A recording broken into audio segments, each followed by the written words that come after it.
I don't know anybody that's this grand science denier, not one person who No. doesn't think that climate doesn't change. The question is often, how much does human activity have to do with it?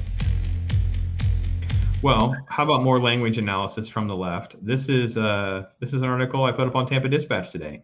Nick Cohen, he likens global warming skeptics to slave traders, dangerous fools, while hiding in his Marxism. So this is an article that Cohen had put out, and he basically is talking about global warming deniers, and they dominate the right wing. They run at politics. It's a very ambiguous use of the term deniers because it just means we don't agree with him. And he goes through abolishing the slave trade, Lord Lawson, different things like that. And then basically saying that they're going to work with people that are global warming deniers are the same as dangerous fools, and history is not going to treat them well if they're remembered at all. And then this is where it gets interesting for me. The $1 billion spent by the fossil fuel industry on propaganda and its acceptance by know-nothing elements on the right caused incalculable damage. They might have followed Margaret Thatcher, who warned in 1989 of CO2 emissions leading to climate change, quote, more fundamental and more widespread than anything we have known. She's referring to carbon emissions at the time.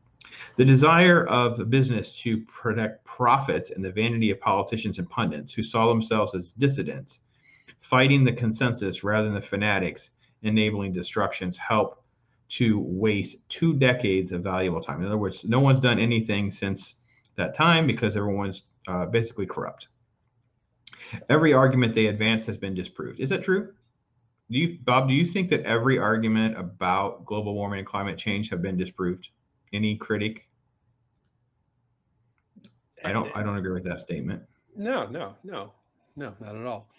I think that there's a lot of graphs and a lot of data, and I can always go back to the Michael Mann climate gate, the email gate, and all that stuff that happened I don't know if it might be 10 years, but it's definitely within the last decade or so, where they basically were faking data, deleting outrageous readings and things like that on probes and whatever. So right-wing denialism appears to be buried so deep in the dustbin of history it can never be recycled. And then he receives his true, and I call him his Marxist leanings, because that's how it is. Yet there's a nervousness among the impressively large number of conservative politicians who are serious about pushing for net zero. They are pleading with their colleagues to understand the advantages to consumers and businesses that a determined remaking of the economy would bring. There it is. That's why I put it in bold. The conservative environmental network is already in a fight with a small group of right-wing MPs who claim the, quote, poorest will pay the highest price for net zero fantasies, even though there's no measure is more likely to reduce fuel poverty than a government home insulation drive. That battle will only intensify. So in other words, if you don't agree with the way they want to restructure the global economy, they want to rechange and spend trillions of dollars on different things for a 1 degree, 2 degree change over like 100 years, then you're the problem. In the dustbin of history, you're like a slave trader. That's it. And that's what he makes. And the article goes on. He continues to make more.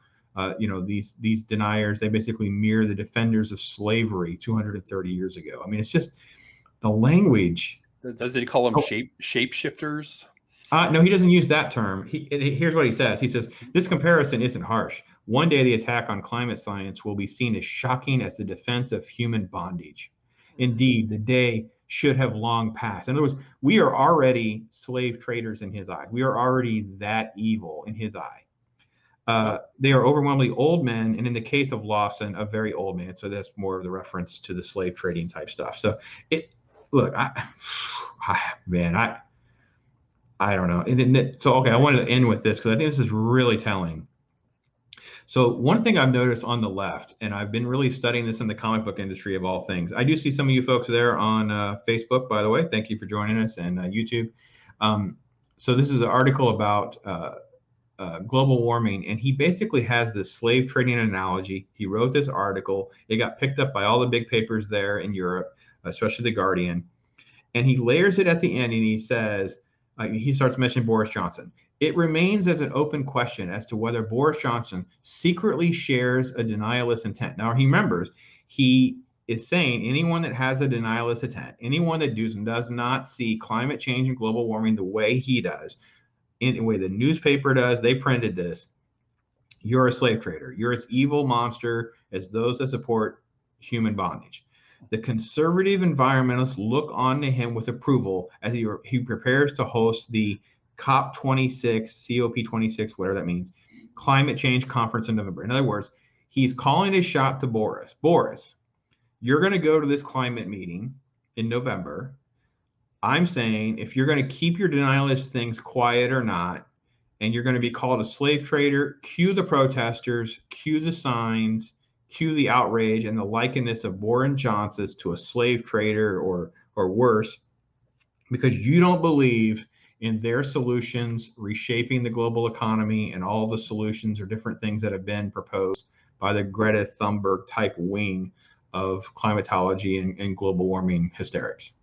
Bob, how do you feel about all this, man? That's some language, and that's something. Yeah, well, yeah. He's a good writer, but I'm just like, he's a good writer. The thing is, he's at least honest. Right, and I can always speak for myself. I'm sure you could speak for yourself. I don't know anybody that's this grand science denier. Not one person who doesn't think that climate doesn't change. The question is often, how much does human activity have to do with it? I can guarantee you, I could ask Mr. Cohen if with no prep, Mr. Cohen, what study makes you believe? Right? They're all about science, right? What study makes you believe that human activity is causing the hurricanes in New York City and whatever? He couldn't name anything.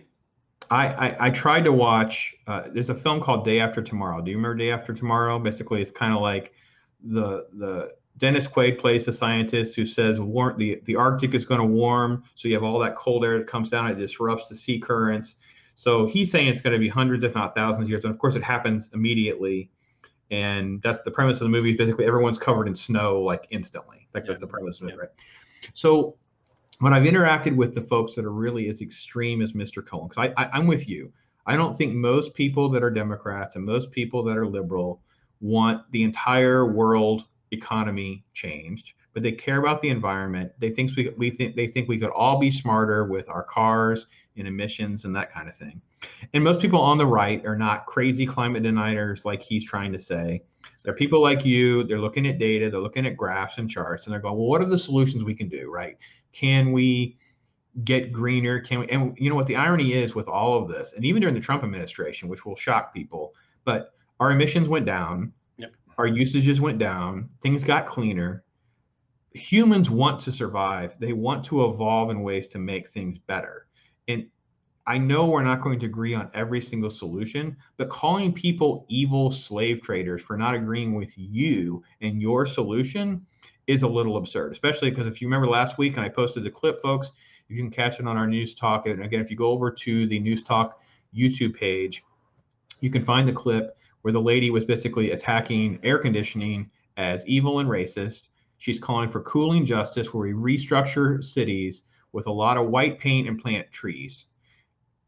I don't know many cities want to sign up for that as a plan in the South in America. Yeah. And how are you going to deal with any third world countries where people will just die if we don't have certain, we need to figure out ways to keep humans alive, not respond erratically. Bob? Yeah. And, when I do talk to somebody with Mr. Cohen's beliefs, it's typically, I ask them, well, what do you want to be done? Yeah. Typically they can't. I mean, I'm willing to listen. Then I'm going to ask them, how does it get done? Who's going to pay for it? How much will it cost? If you don't think the economics of this doesn't count, what do you want us to? You want us to all live like in Kenya? I mean, one of my solutions is, I think there really needs to be some evaluation of, okay, maybe forget about global warming, but just the idea of the economic impact of we should probably have a beach expansion project in Florida where we don't build so close to the water and continue to see millions of dollars of damage with winds and flood every single year with different hurricanes, or at least with every few years. So forget about global warming for a minute, just the idea that why can't we have Florida just have bigger beaches? So we would just have certain areas that become, not up for build. I'm okay with at least having conversations about these. Right. Why are we not looking at the levee systems that are used in like places like New Orleans to say, do we really think we have flood areas? Well, are we doing this kind of thing? No, we're not. We're talking about transferring trillions of dollars in these mythical programs that we don't have no frame of reference. We have no idea who oversees them. We have no idea what governments will do. And then you have, of course, the boogeyman in the room is, you have India and China who they're not following any rules. No, because their economies are running on quote unquote all cylinders. And that last thing they need is to start, that kind of crazy bureaucracy that's going to destroy what's left of their economies. Well, folks, tell us what you think. Pop me a comment. Hopefully I'll catch it. I think I'm hooked in here with all of our comments. We definitely love your feedback and thoughts on the story. What are some of your solutions? What are some of the things that we could do better? I think emissions are getting better. I think the price of electric vehicles and things, I would love to see deregulation, to see nuclear power being revisited and seeing plants and upgrades. And that way, I'm a little disappointed to see some of the drilling and fracking and natural gas reserve stuff being handled the way it's been handled. But, listen, I'm more or at least willing to have these conversations. And I surely don't like being called an evil slave trader, because I don't agree with Mr. Cohen. And the thing that's interesting is, if I'm old enough to remember as a teenager in the 1970s, Los Angeles was like China now. It was like that was always the thing we mocked them about. They had all the smog and stuff like that. Smog was nuts. Yeah, you just don't hear about that anymore because of, I'm going to say it, because of capitalism and the way we run our economy. Things getting taken care of without all this ridiculous intervention. So, well, and the problem is too, some of the scientists that we're listening to don't have the credibility that we're supposed to have, right?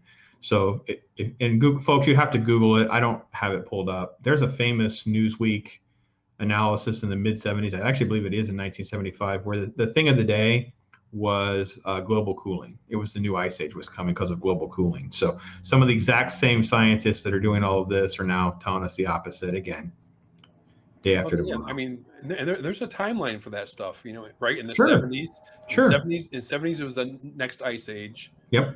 They were going to put black soot down to control burn, like control melt. There was going to be so much ice. I think it was 1989. The UN said the world was going to end in 2000. Al Gore said in 2004 it was going to end in 2016. Yep. And now AOC in her latest prediction said 12 or 13 years is all we had left. Something like that, yeah. So, let's move on, because there's more crazy. Hey, we're News Talk with Brandon and Bob. We're here to tell you about some of the facts, so you don't have to waste your time watching CNN. We don't want you wasting any time with CNN. Or Fox, or MSNBC, or some of these other guys that are making a whole lot of money. Et cetera, et cetera. It's not paying.